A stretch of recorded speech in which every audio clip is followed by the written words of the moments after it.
Bonjour bien-aimés dans le Seigneur, ce matin, mardi, nous sommes en train de prendre connaissance du troisième disciple que Jésus nous laisse et nous parlons ici, comme prévu hier, de Jacques. Jacques, au fait, il est issu de la ville de Bethsaïdée. En matière de choix, c'est le deuxième disciple que Jésus a appelé. Il est fils de Zébédée et de Marie Salomé. C'est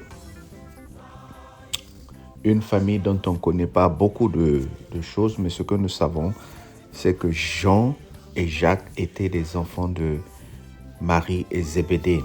C'est cette Marie qui demandera à Jésus, quand tu seras ressuscité, pourras-tu permettre que les deux de mes fils, un s'assoit à ta gauche et toi, l'autre à ta droite. Et Jésus lui avait dit, femme, tu ne sais pas ce que tu demandes. Nous savons aussi que il était de profession pêcheur. Il faisait de la pêche avec leur père et son frère qu'on appelle Jean. C'est pendant la pêche que le Seigneur les a récupérés pour faire les pêcheurs d'hommes. Alors nous sommes en train de voir ici que la particularité des trois disciples que Jésus a choisis, qui étaient toujours avec lui, Pierre, Jean et Jacques, étaient des pêcheurs. Ce ne sont pas des intellectuels comme les autres. Ce ne sont pas des personnes qui ont beaucoup appris, mais c'était des gens qui avaient leur entreprise et qui étaient des bosseurs. Ce sont des pêcheurs d'hommes. La particularité avec Jacques, il était comme Jean aussi. C'était un monsieur d'un dur tempérament et c'est lui qui demandait à Jésus de déclarer s'il y avait possibilité de demander à ce que la foudre tombe sur des gens qui avaient refusé d'accepter la parole de Dieu. Donc il y a beaucoup de particularités avec Jacques que nous sommes en train de lire. Une autre différence, c'est qu'il y a eu aussi un Jacques dont on parle dans la Bible, celui qui a écrit le livre de Jacques. Ce n'est pas ce Jacques dont je parle ici. Ce Jacques qui a écrit, c'est le frère de Jésus. Et nous ne devons pas faire la différence entre ce Jacques et le Jacques du frère de Jésus. Alors pour faire la différence entre les deux, les apôtres les appelaient Jacques le grand et le petit. Lui, c'est le Jacques le grand, celui que Jésus-Christ a choisi comme apôtre. Il y a une autre chose que nous devons comprendre, que Jacques, c'est le premier des apôtres que Jésus-Christ a laissé, qui a été tué en tant que martyr. Nous lirons cela dans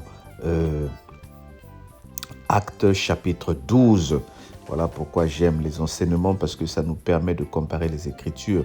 Vous allez voir dans Actes chapitre 12, le verset 1, à partir du verset 1, vers le même temps, le roi Hérode se mit à maltraiter quelques membres de l'Église et il fit mourir par l'épée Jacques, frère de Jean. Voyant que cela était agréable aux Juifs, il fit encore arrêter Pierre. Quand le roi Hérode a commencé à semer la terreur parmi les apôtres parce qu'il ne voulait pas que l'œuvre de notre Seigneur Jésus-Christ continue, et a commencé à martyriser les apôtres en les tuant. Et Jacques était la première victime qui est morte pour le Seigneur.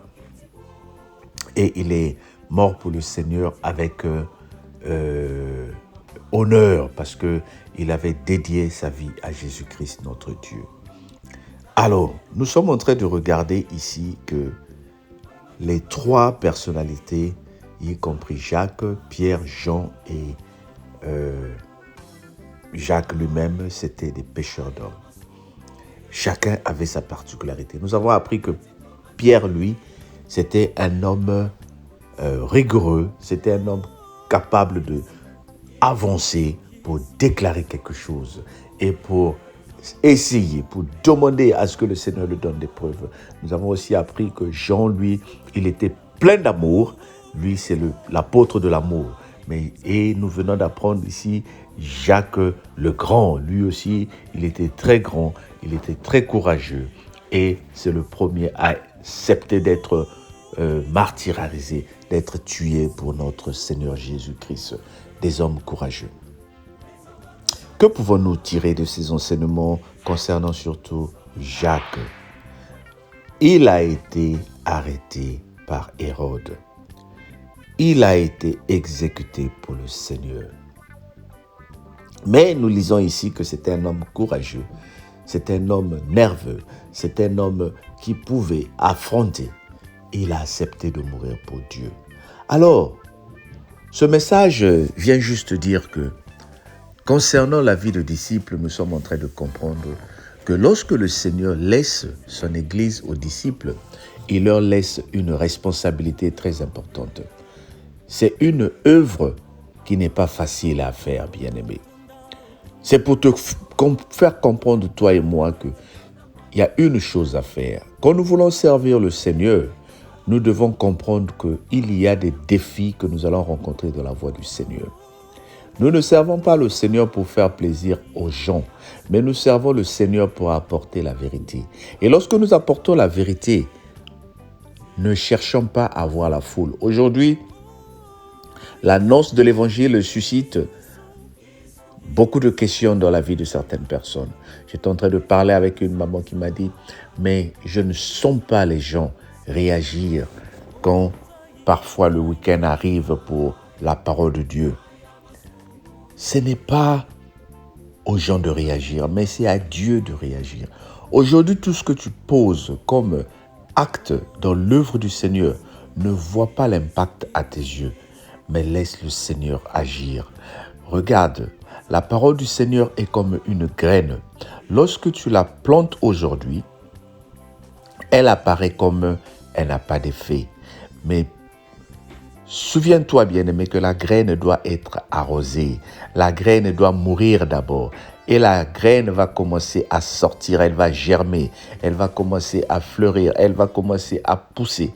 Et c'est à ce moment-là que nous verrons la main de Dieu, comment les plantes ou les fruits vont commencer à sortir et l'arbre produit les fruits.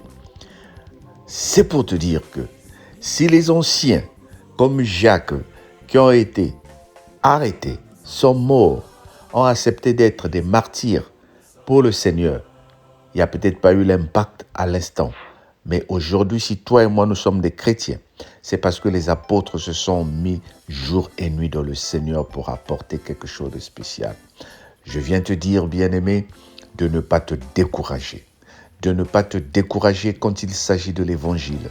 De ne pas te décourager quand il s'agit des talents que le Seigneur t'a donnés. De ne pas te décourager quand il s'agit de ce que tu sais faire. Continue à le faire. N'attends pas qu'on te dise merci. N'attends pas qu'on te dise bien fait. Au contraire, la majorité du temps, les gens vont te corriger. Ils vont te dire que tu as fait une petite faute. Tu as dit le, il fallait dire là. Tu n'as pas bien prié, tu n'as pas bien fait ça. Au contraire, les gens viennent te dire, quand tu as préparé, tu as mis trop de sel. Quand tu as préparé, tu as mis un gombe.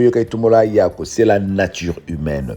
Nous aimons insister sur les défauts et nous négligeons ce qui est bien. C'est la nature humaine.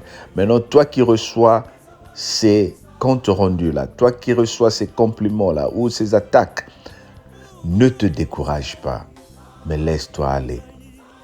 Laisse-toi aller au nom de Jésus. Le Seigneur est celui qui dit quelque chose et la chose s'accomplit.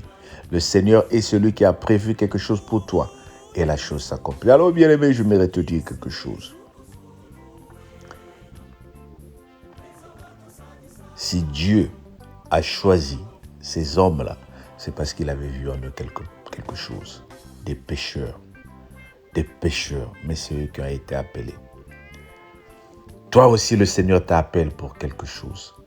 Toi aussi, le Seigneur te demande de faire la différence dans la vie. Alors, sois fier de ce que le Seigneur t'a donné. Le chant, l'amour, le partage, tout ce que tu sais faire, fais-le avec amour et ne vois pas les effets maintenant, mais vois que tu es en train de s'aimer. La Bible que nous lisons aujourd'hui, toi et moi, a été amenée par des gens qui ne sont plus de ce monde. Mais ils ont laissé quelque chose pour toi et moi. Alors que le Seigneur te bénisse. Amen. Bien, mais tu connais la routine. Ce soir, nous sommes sur les réseaux sociaux à partir de 21h heure de Londres, 22h heure de Paris pour le grand direct. Tu peux le suivre sur Facebook, direct de la cellule de prière à la gloire de Dieu, ou tu peux le suivre sur YouTube, direct de la cellule la gloire de Dieu. Viens prier. Bien-aimé, je t'apprends quelque chose, que la prière fera la différence dans ta vie. Ne prie pas en fonction de tes problèmes, mais prie pour voir la gloire de l'Éternel jour et nuit. Que le Seigneur te bénisse. Amen. Et tu sais ce qu'il faut faire. Partage et abonne-toi. On se dit à demain.